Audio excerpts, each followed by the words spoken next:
third party. Okay.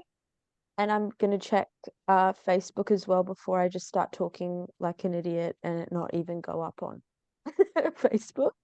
You're like the youngest person that I know using Facebook. I honestly, I It's a don't great job. really. Like I It's only use me. it for group. I'm the influence. Yeah. Okay.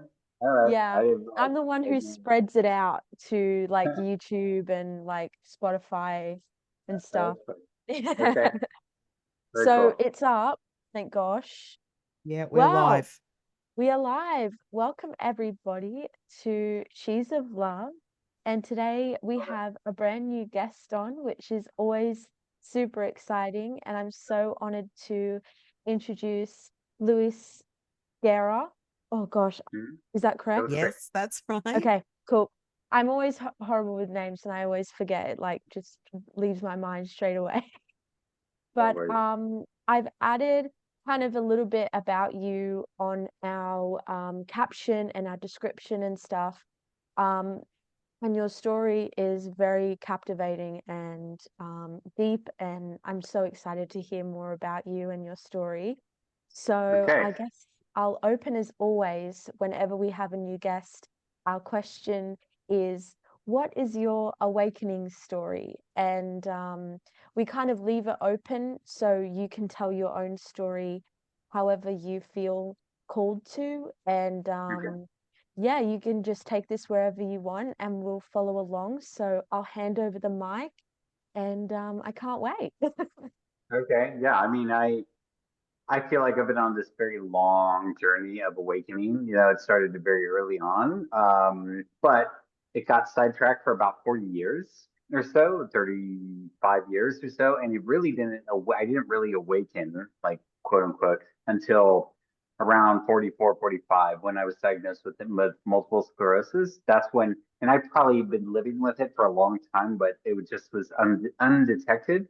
Um, and that's when things really shifted for me, in terms of really, like, pulling from the past and bringing it to the present, and then sort of dealing with all the transition that started to take place very rapidly because it hasn't been that long. What happened was I got a vaccine during COVID, and that triggered something in my body, and that, like, it was just all of a sudden I was like, why can't I feel my face and my hand and my leg? And great, but that's, that was almost like tickling, almost like light pins and needles. It was, but then about a year after that, a year and a half later, I got sick, and that illness really kicked everything up, that I'm still dealing with, right? And that's really, it was sort of like, you're gonna die, like, that's it, you're gonna throw in the towel, or you're not, and that was it. It was a very simple. That's how I woke, and then it was really just the steps that I took based on my journey, based on my information, based on my experience, to get all the way to what I still practice today. Um, and it's not foolproof, it's not. There's some days where I just feel defeated, and there are other days where I'm like, I got this, no problem. And it is, in other words, it's a process. I have not put MS into remission. That's what I'm hoping to do, because I've damaged so much of my central nervous system way back when, right? And it was undetected. And the way that they detect MS, is through a series of tests, and the tests take a long time. So to confirm it is one thing. There's a little bit of like discrepancy in that, so they can never be 100% Mm, sure that you have MS. But based on what I'm dealing with and like where I'm at and lesions and what MRIs have uncovered and what spinal taps uncovered and blood work's uncovered and the physical symptoms, it's pretty evident that that's what I'm living with. And I have a family member that also has MS, and we have, in my nuclear family and in my extended family, we have a lot of neurodegenerative diseases like Parkinson's, muscular dystrophy, lupus, MS, Alzheimer's. It just goes on and on. So the further you take it out, so that's mm, the gene pool I'm dealing with, for whatever reason. mm. Um, I mean, other than that, we're all very healthy people. And so it's like that's been, and I've been a yoga practitioner for most of my life. So that really did keep things at bay because I think yoga is, as they say, it's the body's natural, it's the anti-inflammatory, or it's then the body's natural anti-inflammatory.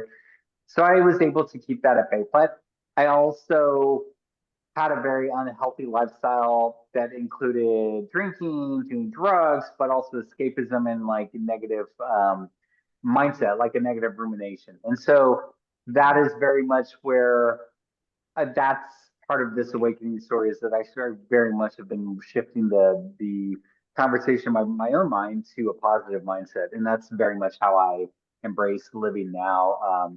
Because I've lost some of my physical ability, right? And I know I was a full time music composer, so I could play instruments and I worked in studio and it was fast.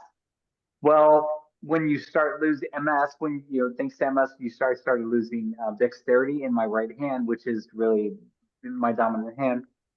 That's difficult to maintain all of the regimen, you know, to maintain to keep up with like deadlines and everything. And so I just had to start doing a pivot. Well, that's this pivot has coincided very much with the awakening, and that's where I'm at now. Now, 5 years into it, I've changed a lot of things in my body, in my life, in my mind, and that's really where I'm landing now to like share with people. Like it is possible.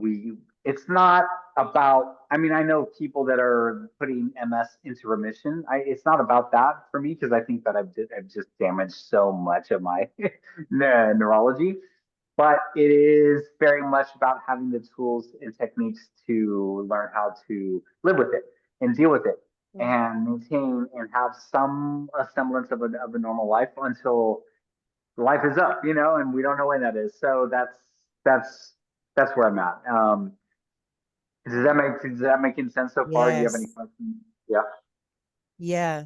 Definitely. Lewis, I would like to ask you, how did you find the things that work for you? Was it just a Right. matter of trial and error, or did you research it? How did you choose the things that are helping you, the tools and techniques in your life?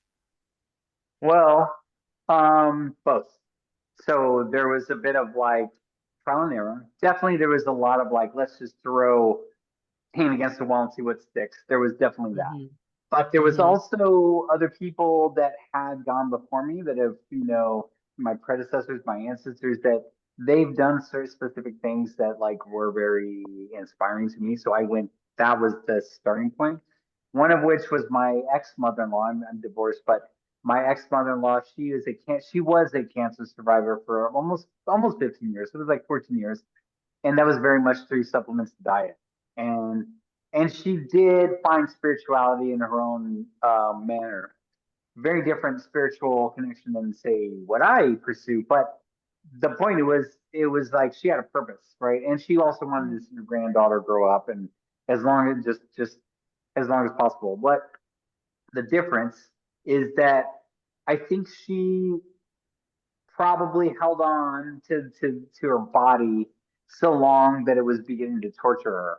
And it was Mm. really a dark, you know, there was a dark energy around that. And so that's something that I've decided early on. I don't want to be like that. You know, I don't want to follow that model or that, you know, that method. But through her journey, I learned about supplements. I learned about holistic medicine or about like naturopaths. I learned about diet. I learned about veganism. I learned about all these things that really I wanted to try that because I was like, well, shit, I have MS. I have to stop this. This is insane, you know. And that Yeah. was, you know, that was the that turned the light on.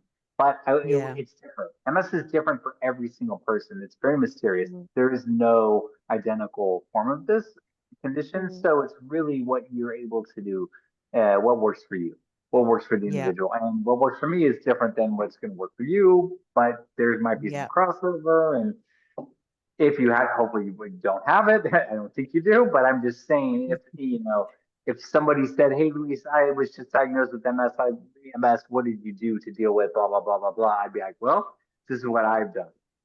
This is where my life has taken me, and that's very much from the trial and error part. Mm. The techniques that I found that worked really well involved somewhat of, because I have a background in sound. So I have a couple of things. One, I did record, and worked on a documentary in the Amazon, and I was able to work with healers, the Shipibo, that were they're Shipibo people, but they were practicing Ikaros, and they were practicing a form of healing.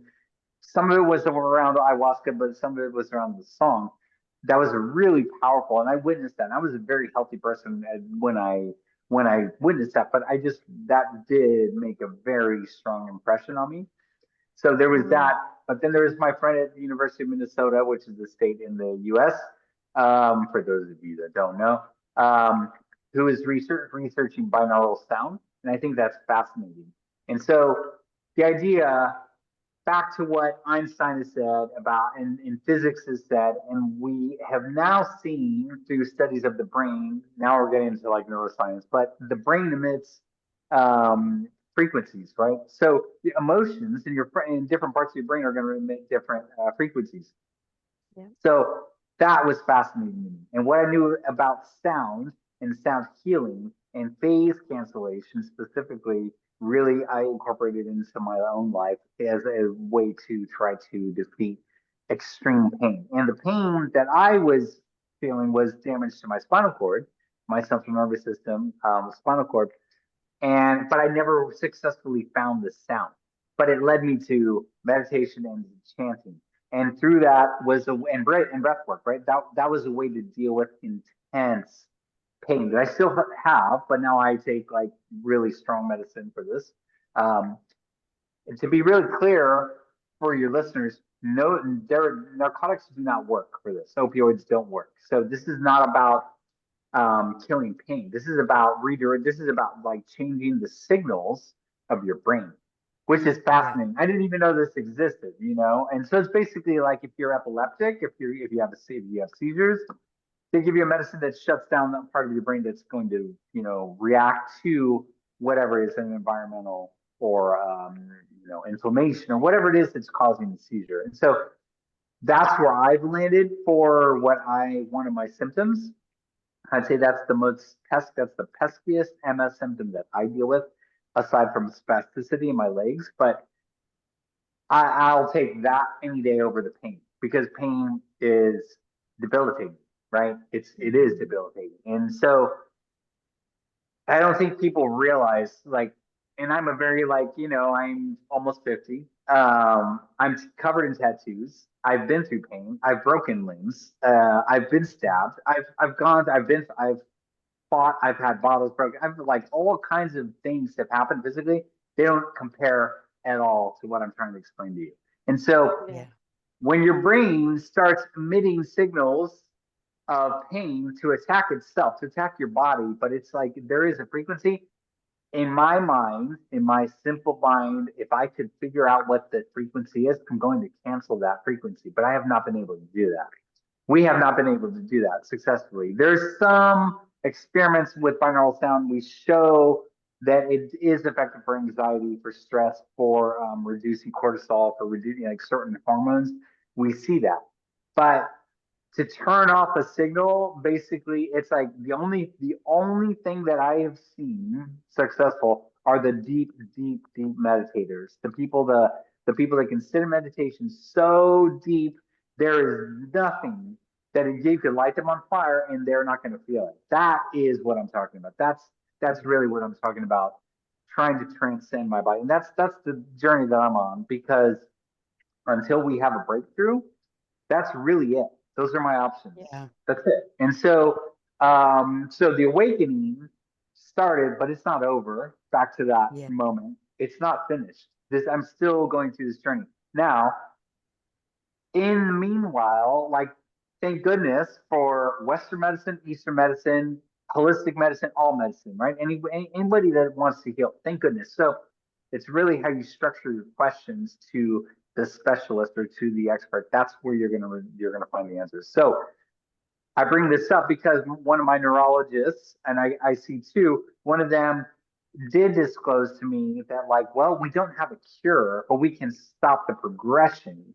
That's very much, but you're going to have side effects, right? That's what these meds are. They're basically like mild forms of chemotherapy that you're having to take so that you don't attack yourself. Otherwise, you're going to have progression. You're going to have more lesions, and your life is going to suck, right? And it can suck based on the damage you've done at the point where you've been diagnosed, right? So I was diagnosed in my 40s. If I was diagnosed in my 20s, this would be a very different conversation. I don't know if we would even have a conversation because I would have slowed the progression. I would have stopped it or slowed it enough, and I would have been dealing with symptoms. And they probably my neurology would have changed over decades. Well, I'm almost 50 now. I cannot do that. So my neurologists are like, well, this is the luck of the draw, and you're going to have to sit there and deal with these symptoms, but also we have to like stop the progression for the rest of your life until we have some way to deal with some of these symptoms and cure them or treat them and like really make a difference in your life. Is that making sense? That's where I'm starting to Yes. rank. Yeah, it makes I perfect sense. All I right. find this so intriguing and interesting and like super powerful because, and I love how you're mentioning all these different like branches of Right. self-healing because there really is that many options and that much detail to it. Like there's frequency and there's what you put Absolutely. in your body and there's yoga and there's meditation and there's like all these things to explore. And it can be very like for me it's very overwhelming. Like I have my own health like concerns that I'm trying to work through and I'm seeing specialists for my own stuff. I have some hormonal things that I'm dealing with. And so it can be very daunting as well when you speak to these doctors and you're trained, you know, from childhood that, oh, these doctors, their word is gospel, like their word is Bible, and you have to believe them and that's what's true. And trying to find this balance where like actually I'll take on your opinion and like finding that balance of like both and exploring your own self-healing and ways that you can control your health because there's it's just like such a wide range of like options and opportunities and like yeah, especially with like first of all like massive kudos to you and like how powerful are you for like not, I don't know, just bringing this power out of yourself being faced with this because so many people would crumble under the pressure, I think, and like Mm. the overwhelm, and to instead like choose something else and to choose to be curious. Like I don't know, I sense like this curiosity off of you about like ways in which to heal and like going to the Amazon and stuff. Like that's really, really cool. So so far I'm Well, enjoying thank you. everything that you're saying. Well, all I can say is thank you. I very humbly appreciate that. It hasn't been easy, and I have lost a Mm. lot in the process. But I've gained a lot. And there's a couple of quotes that I think about, or I thought about very early on. Without pain, there is no consciousness, and I've thought about that a lot. I had to really accept that. I really had to like think about that because I was like in extreme pain to the point where it was like I remember one time calling the EMT or my ex-wife did. She called the EMTs because we didn't know what to do. And I was like, I know you have a saw and you have jaws of life. Just cut my arms off. I don't care. And I was like pleading with this person to just like chop my arms off. And by living room, I don't give a shit because it was so, that's the desperation. And then it's like I passed out. So the desperation is what that's my point. But when I came to it, and I felt better because these are attacks. These are, hour and a half. Like you're going to feel better. You just got to get through it. When I came to it, I for whatever reason, and Andrew Huberman, I don't know if you know that name, but Dr. Huberman's podcast, it was like Yeah. several years ago. He came on. He was talking about like red light therapy, or at some point, and I was like, whatever. I'm just gonna sit outside and like, I'm like in LA and I'm just sitting on my balcony at like 5:30 in the morning. I'm like, hit me with the red light. I don't even give a shit. And it's like one of my sisters sends me some red light, belt. And I'm wrapping it, I'm just trying whatever red light. And then I started thinking about it. I was like, well, that's very similar to what I'm talking about with sound. So there has to be some like meaning here. But the thing that I was going to say about holistic medicine and about like supplements and about non-traditional Western medicine is that it's very slow. I didn't know that. Mm. It's very slow. And I think it was there we have in Southern California, there's two neuroacupuncturists. They're certified neuroacupuncture, right? There's like one school in our country that will certify an acupuncturist to the level of neuroacupuncture. Meaning it's a different form of acupuncture. They're gonna sit there, they're gonna like basically drill into your scalp and they're gonna put like just a few needles and that's it. And they're gonna treat things like MS, mobility, Parkinson's, Ehlers-Danlos, cerebral palsy. Is that cerebral Yeah. palsy? Yeah. And Yeah. so like they are going to sit there. So for example, um, they were well. Let me finish this thought, and then I want to come back to it. But they very much told me they're like, it's too bad the Western medicine medical practitioners just disregard our research and disregard us. I'm like, I will take all of you to lunch. Let's go, and we'll just sit and we're gonna have a conversation. Could not get the Western people to do that. But the Eastern practitioner was very much like, look, if you do this work, I'm telling you, you're going to feel better, but it's not going to be like take this drug. We've isolated. It's that's your fix Mm. or your fix Yeah. for at the moment when you stay on this drug. Forget the side effects. Nobody's worried about the side effects, right? But they're like, Yeah. that's very different. And I think for us in the West, we want instant gratification. We're used to passive, healing. We're used to taking a drug or a pill and feeling better. And you don't realize that your thoughts have a lot to do with it. Drinking alcohol has a huge amount of things to do with it because it's neurotoxin. Your diet has a huge amount of to do with it, and not one diet fits all, right? Like veganism is not the solution for everybody, and it was not for me. Supplements are you are going to pee out most of your supplements, but they can help you. But you are going to get rid of most of them. So it's like, what is the form to consume supplements? These are all things that I learned on my own over time by advocating for myself. That's my point, Juliet. It's like I learned to instead of the holy grail, these people were the experts. They were like, "It's okay, Luis," and they kind of like were talking to me like, "It's all right. You're gonna be all right." Like a little bit of they could tell I was stressed, but there was like, it was a little like pat on the back. It was suddenly, over time, I came to a point where I have to be confident. I have to advocate for myself and I have to research and ask the hard questions. And really, at a certain point, when you live with a condition, you are the expert. Because of your validation through your story, you are the expert. They need you. The system depends on people like me that have these crazy conditions to whatever invoice $1,000 a visit and to keep going and keep going. My drug that I take is roughly $10,000, right? The point is, there's so much money being made by people like me. You bet that I have a right. You bet that I have a voice. And I think a lot of people they don't realize that because they're just like they've been panned by their insurer.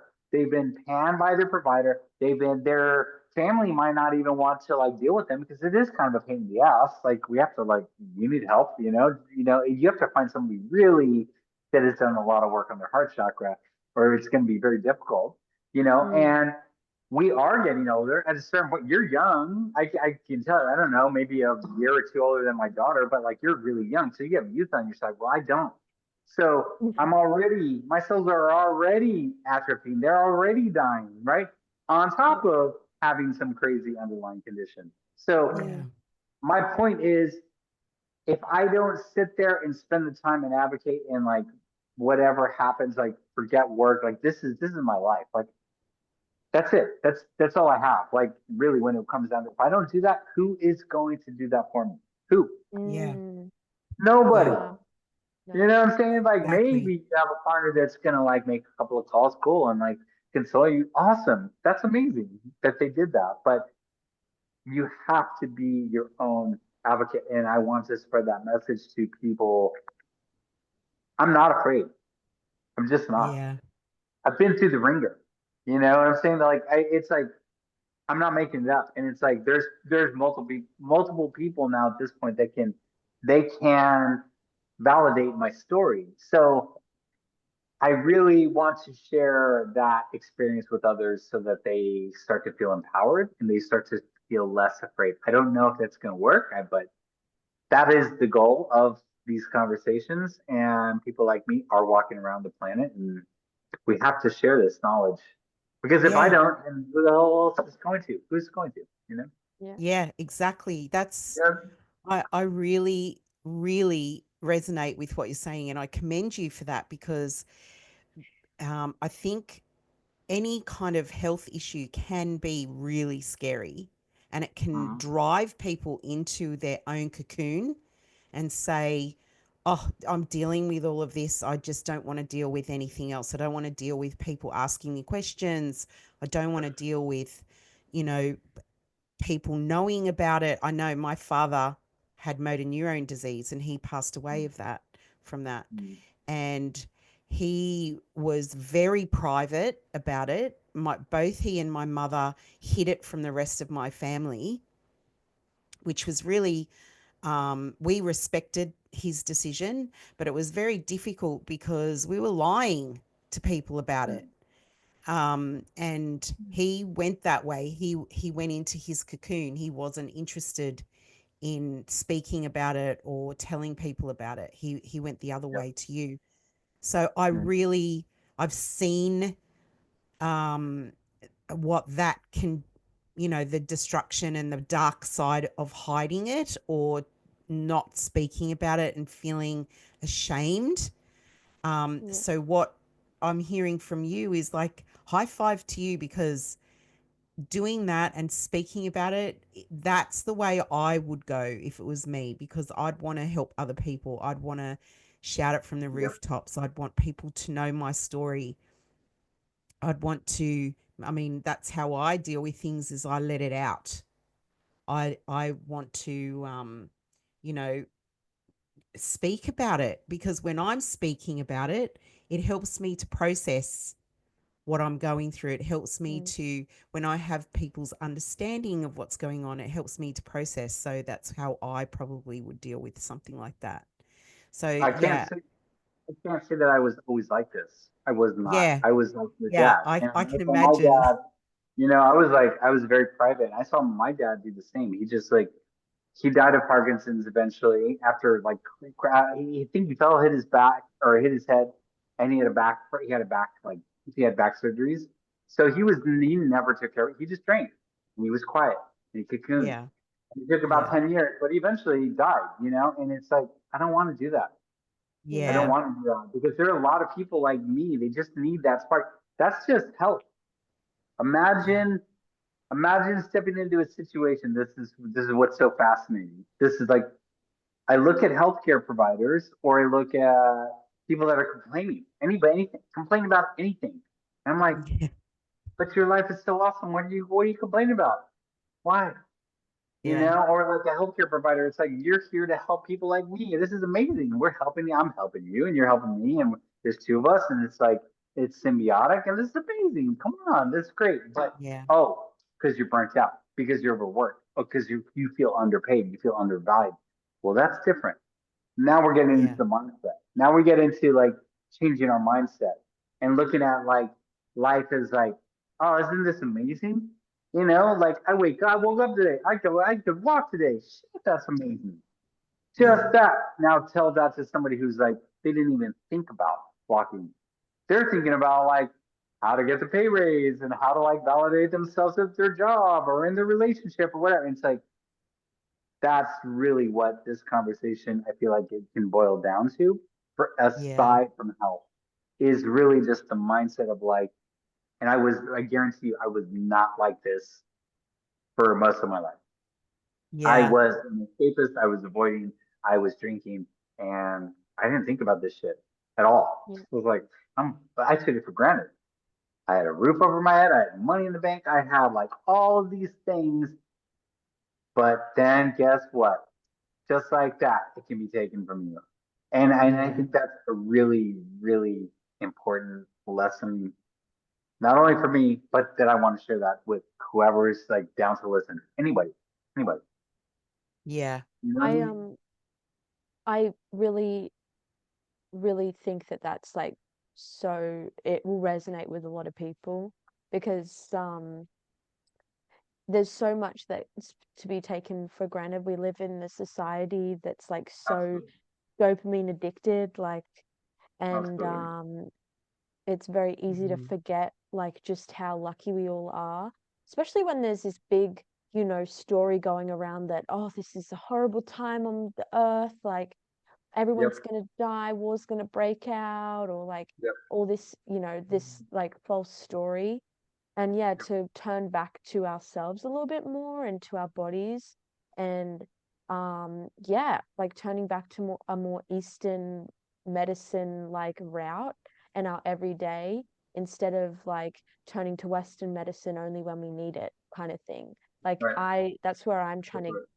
live my life at the moment. Like I'm also into yoga, and I got my yoga teacher certificate earlier this Nice. year. And I don't know, the health that it brings and the vitality of it, it's like beyond physical. And you know, you mentioned before about the only people that can avoid the level of pain is like those really deep meditators, and like you set them on fire and they wouldn't even know. And I think Definitely. that's like, it's very true. And I've been watching this guy who's doing kung fu, and he like posts the training videos, like because he's in, I don't know what you call it, kind of like a monastery kind of thing, but in China, like for kung fu and training kung fu. And they like have these bamboo rods that they smack, and the muscle is trained so hard, like they'll smack it on the shoulders and it will just snap in half. And I like believe it. they don't even flinch, they're just like there, s- staying there, staying in their like power, and like holding that stance and just like getting bamboo smacked all over them. But they're trained to be strong. And I think partly it's physical, but mostly it's all mental, like being in that Mm. headspace of, and composure, and like complete calm and control of your emotions and your pain and your like brain and your neurons and everything, to get to that point. And like it takes, I think it takes a long time, and it's very hard to even imagine doing that when we live in a society that's training us for the complete opposite. Like Mm. I For think, convenience. yeah, and you know, Mm. like just how if you look at um the people getting trained for kung fu or for meditation or for yoga, and then you look at kind of a more like westernized world with like phones, we're trained just as harshly, but to rely on the exact opposite things and for the exact opposite reasons. Like it's 24/7 phone time or screen time, and like that's normalized for kids these days, and it's like Mhm. scary. So I think spreading this message that we have power in our bodies to do this, and like to you know, knowing that it's hard, and like I can't imagine what you've gone through, to be honest. Like just incredible, but to know that it's possible, and to like say, to stand in the face of everything and just be like, I'm gonna just ride out this wave of pain, and I'm just gonna be here, and I mean, yeah. I'm going to cut you off because it's, I thought about it. I've thought about it numerous times, but like, when you're dealing with pain, there is no or attack, right? Like it's full on. Like last night, I had one at around 11 p.m. There is no emailing, there's no checking, there is no social media, there's like no script that you can't because Mm, your brain is just like, oh my god. But yeah. I thought very much. That's one point, but the other point was the martial arts aspect. I thought very much about that, like training your mind with discipline and the ability. Because what you're explaining the kung fu, I've seen in qigong, kung fu, taekwondo. Like there is a certain amount of training that happens where the body just deals with like pain. That's just what's going to happen. I don't know how that translates to what this is, neurogenic pain. That's Mm, different, right? Or yeah, trigeminal of neuralgia is course. another one that's in the face, but I don't have that, but thank God. Um, Nerve pain is something different. It's special, and I Yeah. Yeah. don't know. I feel like we're back to the discussion of physics, and I there's Mm, one there's one neurologist at Stanford that will talk to me about this, and she has MS, and she will talk to me about like the like this is fascinating, right, Luis? It's fascinating, the yeah. possibility. But she and I both understand Western medicine has its use or has its place. Eastern medicine has its place, but Yeah. it's really the mind is the most Yeah. Yeah. powerful. That is the most We powerful medicine we of know all of us. nothing. Yeah, we know nothing Nothing. about the brain. We know barely anything. Right. Like, you know, talking about that bamboo getting hit on the shoulder and the people in kung fu being able to withstand that. Like that's a stick of bamboo hitting you, like that's a physical pain. We can understand what that is. But with like neurological pain, it's we don't even understand like the source barely. Like my Yeah. my grandfather, my nono, he had motor neuron disease. Mm. And that was quite a few years ago. That was about 10 years ago now. And me, mum, and my dad, the whole family basically, we started a not-for-profit and a charity to raise money for research towards motor neuron disease, which is sorry, it's called different. It's called ALS in America. Right. Yeah. That's Um, right. and I thought that was the thing. yeah, Mhm. it's a very like not much is understood about it because again it's a neurological condition, so it's a very it's all to do with the brain, which of course we know not much about. So And I mean, some people live with ALS for decades, and other people, yeah. like Yeah. cousin-in-law's husband, the moment he found out he had ALS, within 3 months he died because he Wow. Yeah. made up in his Yeah. mind that that's it, I'm done. Yeah. And whereas like Stephen Hawking, that guy just kept going and going and going and going, and for decades in a wheelchair Yeah. with a box. That was it. He just like Yeah. Yeah. so again, it's really interesting. It's the same thing with like a cancer diagnosis. It's like, okay, you have cancer, you're gonna live, you're gonna die. Well, the people Yeah. that they give up, they're gonna die. And Yeah. that there's no judgment around that. I want to be No. clear. There's no judgment around anybody's that's their life, whatever decision they come to, that's what it is. Yeah. But then there's those people that are like, no, I'm gonna fight it.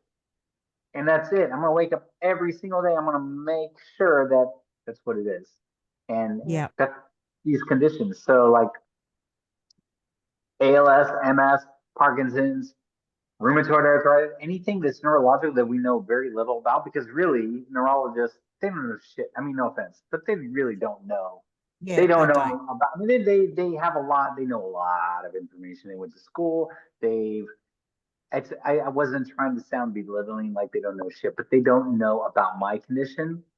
Yeah. Yeah. I don't know. It's interesting, Luis. That's mysterious, isn't it? Yeah, it's mysterious. Well, yeah, absolutely. I want some Yeah. answers. But that's okay. That's all right. There's no judgment on that either. It's like at least they've Mm, dedicated their lives to studying the brain. Can you Mm. imagine? Like, mm, I wish I was like your age again. I would do this. I would definitely focus on neurology because it's fascinating to me, knowing what I know mm, now as a 49-year-old, right? But mm. I'm not. So whatever. I'll just Yeah. keep doing this. But it's really about like spreading the message and like getting people to like stop ruminating, stop being so negative, and stop like doing so much damage on an endocrine. Let's see, hormonal levels. What I'm trying Endocrinology.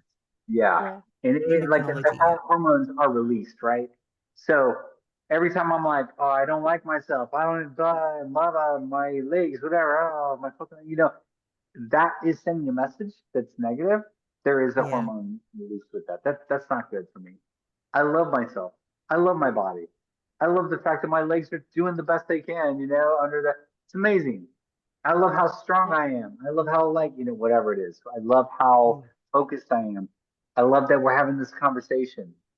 You just reminded me about martial arts studying. Like, I gotta find that, that martial artist. I would used to box. That's why I'm fascinated by that. But it everything is a learning moment. Everything is a moment to be optimistic, to turn your mind around and to be optimistic about everything and positive. And it's just how we decide to. That's the mindfulness aspect. It's just how we decide to perceive it.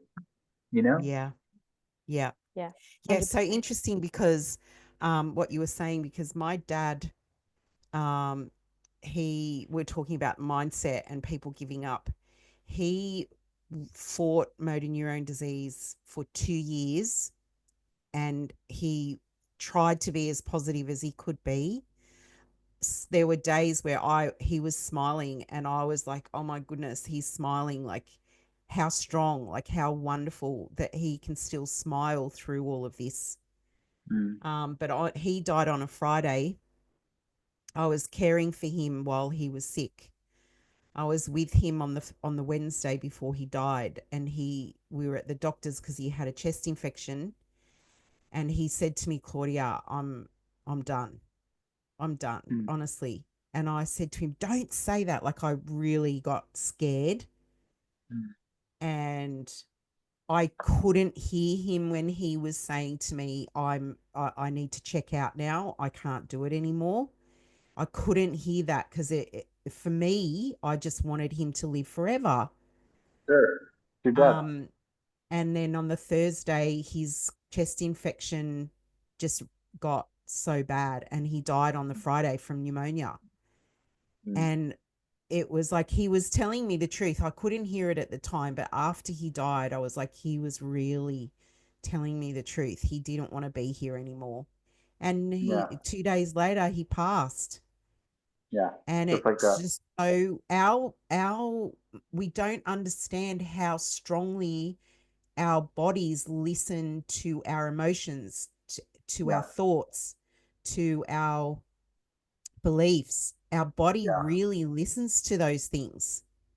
Yeah. And we need to, I think, as a society, just as people, we need to really start to listen to that fact. Yeah. We Yeah. don't understand how we can influence our own health. We don't get it. I know I No. didn't until my dad got sick and I saw Right. it firsthand in his Yeah. life. Yeah. But it is very, very, very potent. It's very strong.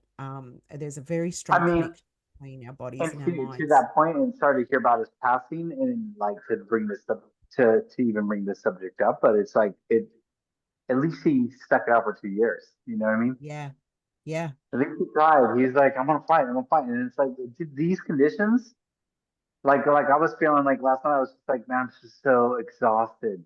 I just Yeah. want to break. It's like it's so painful when this shows up. Yes. It's like it's not every single day, but there are moments. But I'm like, no, I'm tough. I'm strong. I'm strong. But it's like over years of this. It's like Yeah.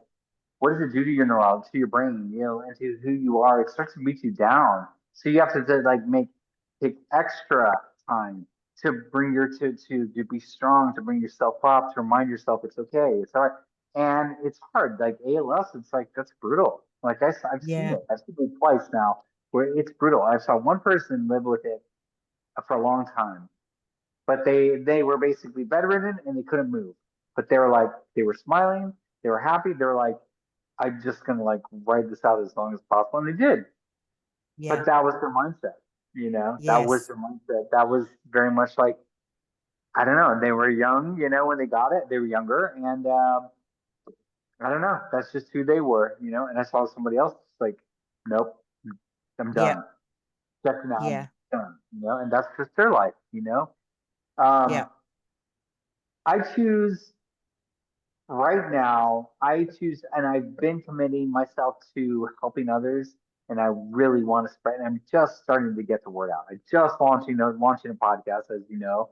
Um, Yes. we're recording it, so like I'm editing it, and I've worked a lot of podcasts, and I have like podcasts, to work on, like music wise. So there are like I know what I'm doing, like what I'm doing. I'm trying to package it in a certain way and just do just to the craft, but I want to get the message out. I want to start speaking Yeah. to people, but it's hard. It's like some days it's like I need a cane and it's really tricky and I fall over and it's just what it is. And like sometimes I beat myself up about it because I was not like this 5 years ago, 10 years ago.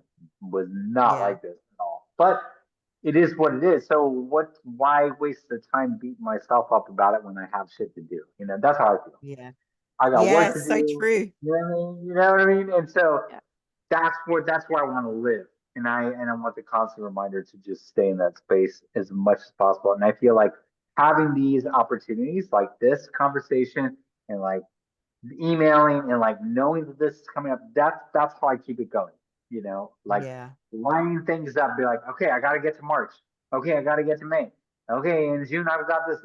That's what I want to do. And I want to do it Yeah. in a way to keep myself engaged. Otherwise, it's like, yeah, I'm afraid that me personally, I would start to feel bad. And I feel Yeah. victimized. I would Yeah. feel like sorry for myself. And you know what I'm saying? Because if you live that, that's also part of the groove in your neuroplasticity. That's happened. So it's not that difficult to fall back into that, is my point. It's not Yeah. like you click a switch and it's just gone. So Yeah. that's where I'm at. Oh, Awesome.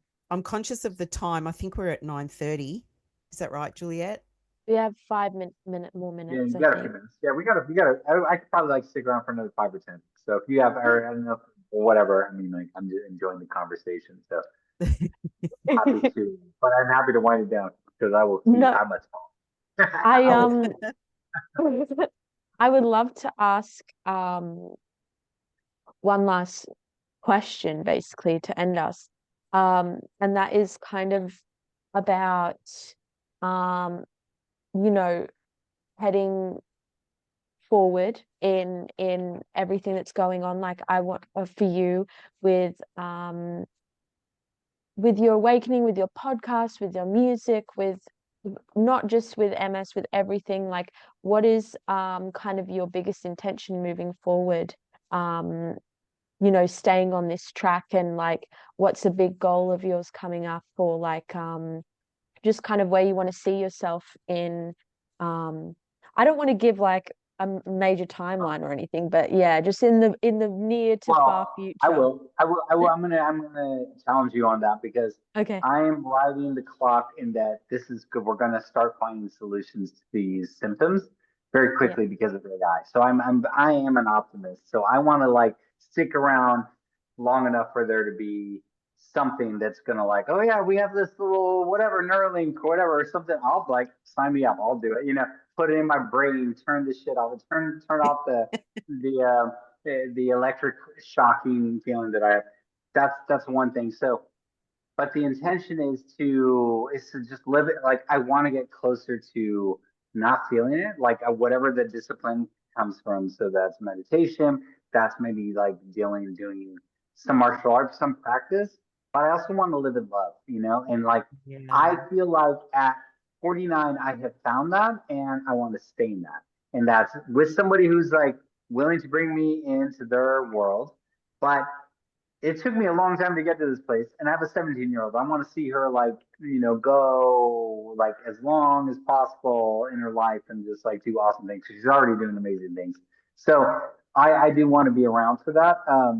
That's my Mm, intention on a personal level, but yeah. on a global level, I really feel like we are at a place where a lot of people imagine death in the skies falling. It's not.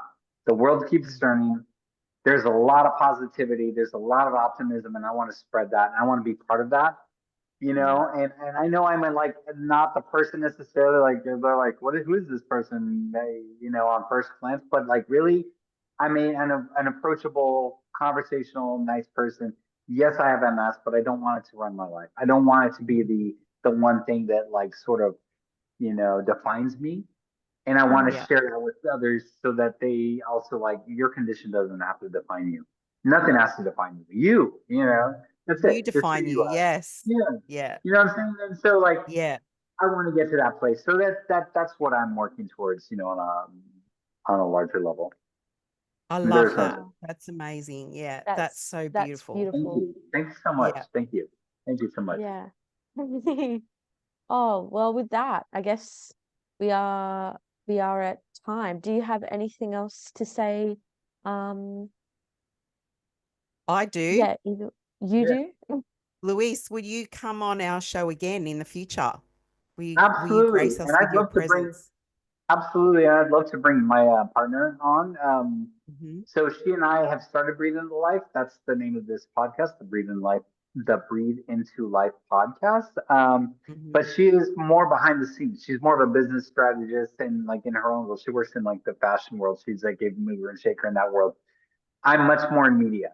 So this is very comfortable for me. I would love to come on. I would love to bring her on. Yeah, we would It's love that. really interesting. It's very interesting. Like the whole idea of like resilient mindsets for people that have either not everybody is that has arrived at this place has had a condition, but maybe Yeah, they've lost a parent or they Mm. are whatever her situation. She's an immigrant. You know, she didn't have anything. You know, she started with nothing. Like that. It's really interesting to me, like how people are just able to like do it.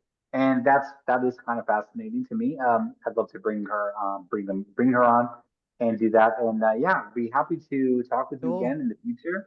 And yeah, get ready. We're gonna launch that probably. We're looking at the first quarter of 2025. Um, I have two conversations that I'm gonna record coming up. Yeah, just hit me up. You know, like How reach out, exciting. email me, whatever. Email, find Yeah. me. I'm never on Facebook, but I will this week. But hit me up. All Yeah, right. for sure. Cool. For real. Yeah. perfect. Lovely. Thank you We so much will. for your time today. Thank you Yeah. for having me. Oh, And just what keep a it posted. beautiful, like, what a fun conversation. It's been so, So great. yeah, it's such an interesting, I've learned a lot, received so much. So thank you. Yeah, Mm. let's check in. I'd be curious to see where you're at with your own therapies and what you're doing to, you Yeah. know, in the future. So we'll follow back up. Yeah. Yes, definitely. All Well, right. thank you everybody for listening, and we will see you next week for our next episode, and we'll see you shortly. Bye. Bye. Awesome.